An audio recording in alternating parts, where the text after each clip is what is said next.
yaş olsun ay balam, hoş olsun ay yerden öldürem ben. Göç göç oluver kervan yola dizildi.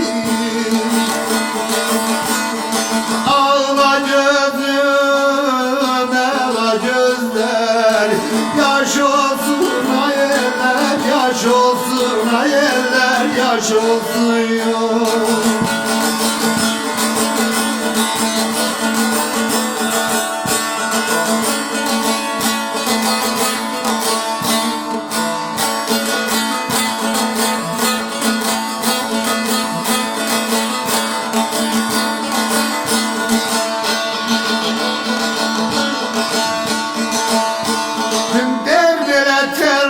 Uçtun ey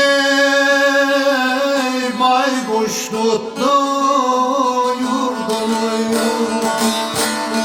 Çehme olmaz bedasının, derdinin ay zalim, derdinin amalan derdini. Çok çekmişem ey derdin için derdimi.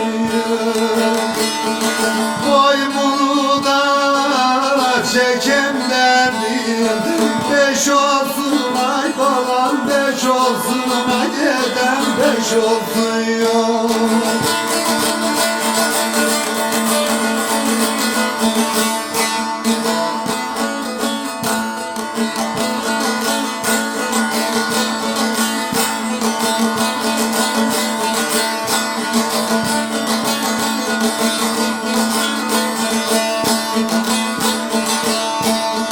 Derveren Abdullah'ım ey,